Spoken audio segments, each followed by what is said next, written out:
हमारे 10 मिनट हो गए हैं, 10-15 मिनट हो गए हैं और मैं पाव को निकाल के देखती हूँ। वाह, देखिए कितना। अब इसे हम बंद कर देंगे, देखिए इस तरह से, और इसे हम ठंडा कर लेंगे। और इसे ठंडा करने के बाद हम इसे दिखाएंगे आपको तोड़ के कि कितना टेस्टी टेस्टी पाव बना है। अब इसमें आप मिल्क लगा सकते हैं, इसमें बटर लगा सकते हैं और ये शाइनिंग आएगी। चले इसे ठंडा करके देखें हमारे पाव कितने टेस्टी बने।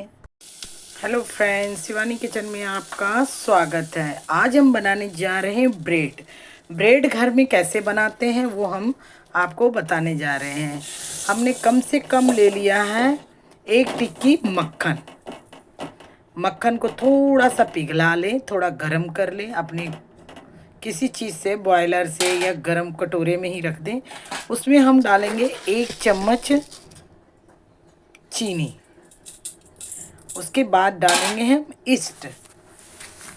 अगर आप कम से कम 4-5 लोगों के लिए बना रहे हैं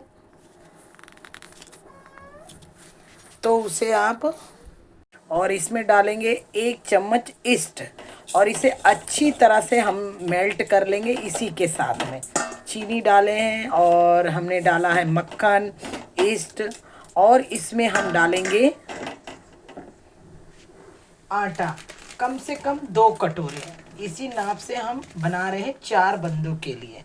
इसमें हम डालेंगे आटे को, 2 कटोरे आटे हमने नाप करके रखा है इस पॉलीथीन में, और इसे मैं डाल रही हूँ। और इसे अच्छी तरह से हमें गूंद लेना है। पहले हम मक्खन को, ईस्ट को, चीनी को और 1 चुटकी मैंने नमक डाला है, उसे मैं अच्छी तरह से मसल के इसमें मक्खन को भी मेल्ट कर देंगे। फिर इसे हम दूध में गूंद लेंगे इस तरह से। इसे इस तरह से हम गूंद लेंगे। देखिए ये कितनी चिपचिपी है, पर ये चिपचिपी नहीं होगी, इसे इतने ही सॉफ्ट गूंदा जाता है। और इसे हम 20 मिनट के लिए रख देंगे रेस्ट करने के लिए। 20 मिनट के बाद काउंटर में थोड़ा सा लेप लेंगे इस तरह से, और इसे हम पाव बना करके। अब ये 20 मिनट हो गया और इसे काउंटर पे हम हल्की हाथों से इसे थोड़े से इस तरह से सॉफ्ट कर लेंगे। देखिए पहले कितना था, अब कितना हो गया। अब इसे अच्छी तरह से हम थोड़ा सा इसे गोल कर लेंगे कि ताकि मैं, ये फूलेगी अभी, और कम से कम इसे 5 मिनट तक हम थोड़ा इसे इस तरह से कर लें। और इसे मैं बताती हूँ किस तरह से करना है। आप जिस तरह का ब्रेड बनाना चाहते हैं उस तरह से, गोलाकार या लंबे में, जैसे भी आप बना सकते हैं। इसे इस तरह से काउंटर में करके और हम इसे नाइफ से काट लेंगे। जितना आपको बड़ा चाहिए उतना आप कर सकते हो, और जितना आपको छोटा चाहिए आप उतने पाव बना सकते हो। और इसके अंदर हम क्रीम भी डाल सकते हैं। अभी मैं सिंपल बना रही हूँ, क्रीम का भी मैं आपको दिखाऊंगी। और घर बैठे ही आप इतना सुंदर और इतना टेस्टी पाव बना सकते हैं। ये देखें इस तरह से हो गया।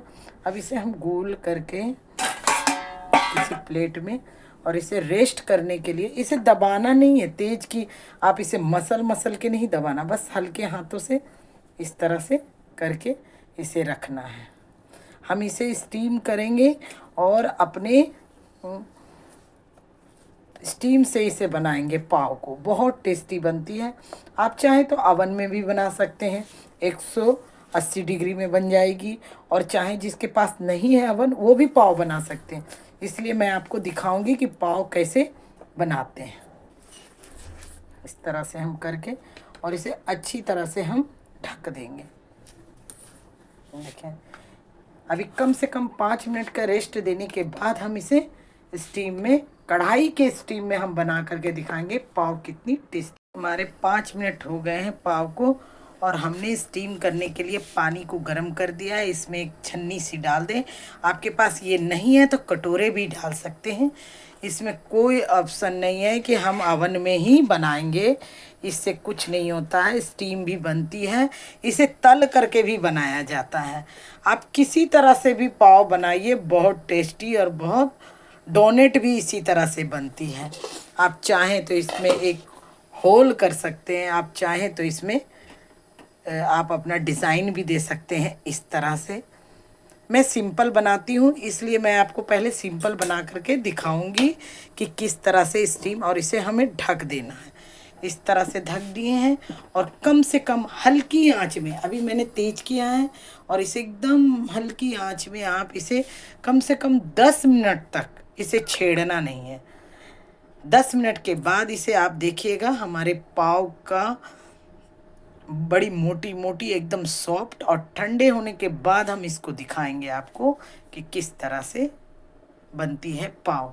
घर में ही अच्छी तरह से पाव बना, बीच बीच में 10 मिनट के बाद आप चाहें तो इसके ऊपर में दूध का ब्रश से भी लगा सकते हैं, और नहीं तो मक्खन भी थोड़े से लगा सकते हैं, उससे शाइनिंग आती है।